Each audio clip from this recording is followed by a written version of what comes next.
So we have come to the very near completion of this painting and I'm so excited. So I'm just looking at my black and white reference again, and you can notice on the left hand side, especially the top left hand, it's definitely deeper. Look how close the value of the corner on the top left is to the actual shadow. It's actually quite amazing. So we do need that depth. This is much deeper. It's very close to that. In fact, if you bring the shadow together to the corner, you can notice that the shadow is but maybe one shade darker than the overall depth in the top left corner.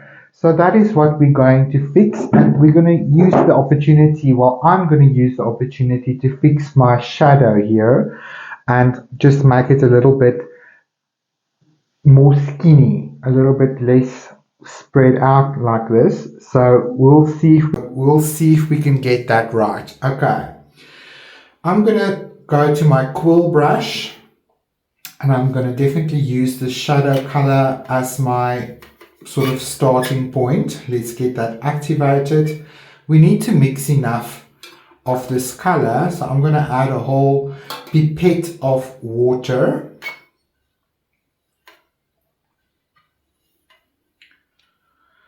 And I also said I want to cool it down. So I'm going to add some ultramarine blue to this mixture. Because ultramarine blue has a violet bias, well, at least the one that's in my well, I know there's more than one technically out there, but for the most part, ultramarine blue is cooler than phthalo blue. So that's why I'm using the ultramarine in my shadow mix here, because it's cooler and the violet bias in it is going to be in my favor, because it's going to help me to neutralize some of the yellow in my initial wash. Right. I think I'm going to add a little bit more. Let's mix that in. Okie dokie. So now my approach would be to just start at the top left corner and just give this wash. And as I approach the ice cream, I'm going to just very carefully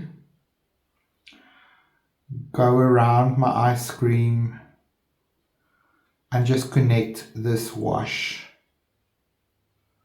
carefully to the side. I mean on the side, not to the side.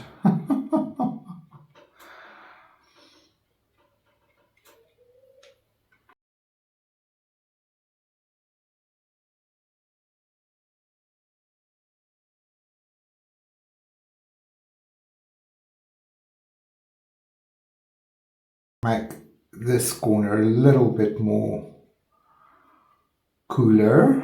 I've added a little bit more ultramarine in there. And now as I go through the rest of this, I've rinsed my brush and I've added some fresh water to it, just to be able to blend this out so that it matches, but it's not as dark. This is going to help me to just push that highlight there as well and cool this down a bit. Now it's brightest here on the right hand side of this ice cream. So I'm going to use mostly clean water here.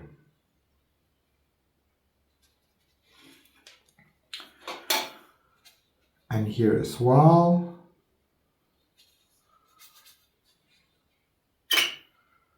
It's okay if there's a little bit of this shadow color this side. Just a little bit.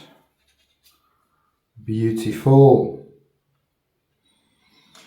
Now, bring back my ultramarine, my burnt sienna, and a little bit of Paynes Grey.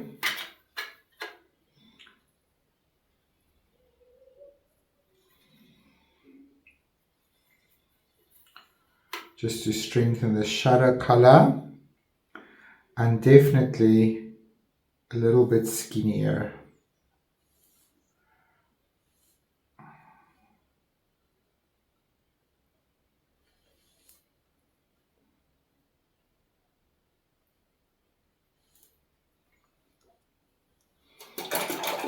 That feels powerful to me. I'm going to use the opportunity here while this is all wet to just blend my old shadow line away a little bit by just massaging it a little bit.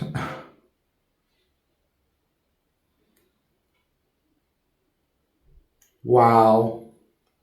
Wow, wow, wow. That has just made all of the difference that I needed to bring this painting home. You guys, we are done. This is as close to perfection in watercolor as I'm going to get it, and I hope that all of the tricks and tips and demonstrations that I've shared with you guys will add to your success in your watercolor painting as well. I will literally just let this dry now by itself. I'm not even going to dry it with a hairdryer. I want this to just soften and settle on its own and give it a good few hours dry. And then when I see you next, I will reveal to you. I will remove the tape and we will sign it and we will celebrate and just analyze and critique our own painting. Not to be critical, but to see what we can learn from it so that we can continue to develop our skill together. Thank you so much for watching. I'll see you in the final part now.